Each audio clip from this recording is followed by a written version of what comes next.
Wetwogerera ng'ebula ssaawa busaawa Obuganda bweyiwe mu lubiri lwa Baffe Mmengo okubugiriza omutanda eyasimye okusimbula emisinde gy'amazaalibwa ge mu bunabyalo egigenda okubawa olunaku olw'enkya nga bwe guzze guba ebyokwerinda biba gguluggulo okusobozesa abantu b'omutanda okudduka ewatali nkenyera yonna nga leero ab'ebyokwerinda abalambisa engeri eby'entambula bwe binaabeera naddala ku nguudo ezeetoolodde olubiri bw'abadde ayogerako eri bannamawulire mu lukuŋŋaano oluyindidde mu lubiri e Mmengo beene wagenda okusimbula emisinde gino amyuka omwogezi wa poliisi mu Kampala n'emiriraano Isigire ategeeza nti nga poliisi bali bulindaala okulaba ng'emisinde gino gitambula bukwaku.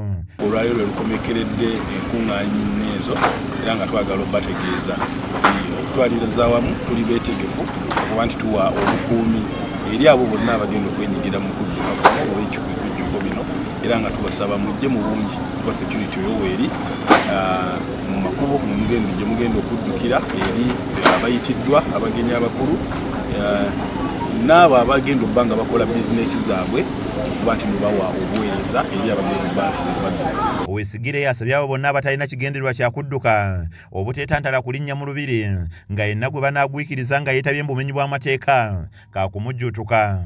Abatalina kigendererwa kya kudduka okusigalayo nti security egenda mbeera y'amaanyi okuva ku counter terrorism okulaba nti twerinda eri ebintu omuli ebyobutujju poliisi eya bulijjo intelligence egenda bba ekolera ddala so abo bonna abatazze kudduka tubasaba musigaleyo era nga tusaba abantu okukwatagana naffe tulopera ebyo byonna bye batategeera aba abantu bonna be balaba abeyisa mu mbeera etali ya bulijjo. Yakulira ekitongole kya poliisi ekikola ku bidduka ASP Kawumansere Rogers alungamizza ku ngeri ebidduka gye bigenda okukwatibwamu mu Kampala ng'oluguudo lwa Kabaka njagala osano lwa Ring Road olwetooloola olubiri za kuggalwa. Bonna ab'ebitiibwa abalina ebbaluwa ya Katikkiro gye yasayininze ebakkiriza okuyita ku wankaaki mujja kujja ng'oluguudo olwo bwe lujja olwa Kabaka njagala road era oluyitibwa Royal Mile butereevu mu lubiri era nga parking eyabo abalina ebbaluwa eyo egenda kubeera ku lubiri high school wano munda mu kisaawe kyabwe. Tugenda kukkiriza motoka zonna ku luguudo lwa Ring Road okwetooloola Ring Road eno okwetooloola olubiri. Emmotoka zokka ezikkirizibwa okujja ku Ring Road nga ze ziyingira eri ku wankaaki oba eno wansi mu Ndeeba ate nga ziyitira mu Ndeeba so si ku Ring Road okuyingira zirina kuyitira wali ku Ndeeba ku Shell ne ziroka zambuka nga zitunudde eno mu gate okuyingira. Ono asabye abakozesa enguudo zino okuba abagumiikiriza okutuusa ng'emisinde giwedde era nga baakubategeeza nga giggaddwawo baddemu okuzikozesa kinnawadda. Tusuubira nti nno emisinde bwe ginaaba giwedde tujja kubategeeza nti enguudo zino zizzeemu okukola kinnawadda n'olwekyo abantu baddemu okutambula nga bwe baba baagadde.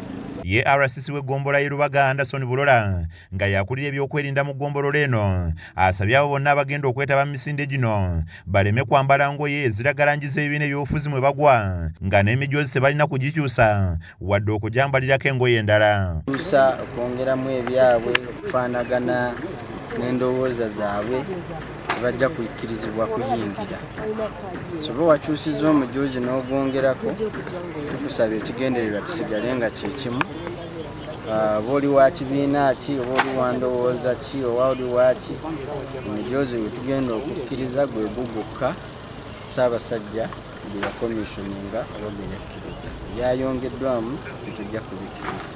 Emisinde mu bunabyalo egy'omwaka guno gya mulundi gwa 10 bukyabeena asiima gitandike nga gigendeddwamu okusula ebyobulamu by'abantu be